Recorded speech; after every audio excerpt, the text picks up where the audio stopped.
এবারে আপনি দেখুন যে পুরানো যে ভার্সন ছিল সেই ভার্সনে কিন্তু চলে এসছে খুব সিম্পল ভাবে। বড় সমস্যা হচ্ছে এটা একদম কল ডায়ালারটা চেঞ্জ হয়ে গিয়েছে, আমাদের বুঝতে খুবই অসুবিধা হচ্ছে, ইন্টারফেস সব চেঞ্জ হয়ে গিয়েছে। কিন্তু চিন্তার কোনো কারণ নেই, এখানে দেখুন আমি নিজেই এটা কিন্তু চেঞ্জ করে নিয়েছি। দেখুন খুব সিম্পল এবং আগের মতো ইন্টারফেস রয়েছে। এবং এটা যদি আপনি করতে চান তাহলে দেখুন কিভাবে করতে হবে। জাস্ট এই ফোনটাতে যেহেতু আমি দেখালাম যে কিভাবে করতে হবে, মানে আমি নিজে করেছি তো এই ফোনটাতে, এবারে দেখিয়ে দেবো যে এই ফোনটাতে কিভাবে করবেন। দেখুন আর একবার আমি ডায়াল করে দেখাচ্ছি, এরকমটা শো করছে এবং আপনি লাইভ দেখুন কিভাবে করতে হবে। এখান থেকে জাস্ট কল ডায়ালারের এখানে একটু চেপে রাখবেন, চেপে রেখে অ্যাপ ইনফো যেটা রয়েছে উপরটায় দেখুন অ্যাপ ইনফরমেশন, এই জায়গাটায় ক্লিক করলে এখানে পেয়ে যাবেন আনইনস্টলের একটা অপশন। কিন্তু এখানে যেহেতু নেই, তো আপনার ফোনেও যদি এরকম অপশন শো না করে আপনার চিন্তার কোনো কারণ নেই।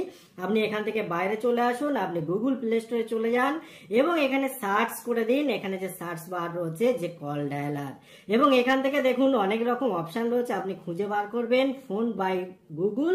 এখানে গুগল এলএলসি যেটা লেখা আছে এখানে, ঠিক আছে, এই গুগল এলএলসির এখানে ক্লিক করবেন। এখানে দেখুন দুটো অপশন রয়েছে, এখানে এই যে আনইনস্টল কথাটা লেখা আছে আপনি চিন্তা কিছু করবেন না, জাস্ট এখানে আনইনস্টল করলে দেখুন কি লেখা আছে, যে আপডেট গুলো নতুন এসেছে সেই আপডেট গুলো আপনি নিতে চান না, তার জন্য এটা আনইনস্টল করছেন। বাট ওভারঅল কিন্তু অ্যাপটা আপনি উড়িয়ে দিচ্ছেন না ফোন থেকে, ঠিক আছে। এবারে যখন তখন এসে এখানে কিন্তু আপডেট করে নিতে পারবেন আপনি, সেটা নিয়ে কোনো সমস্যা নেই।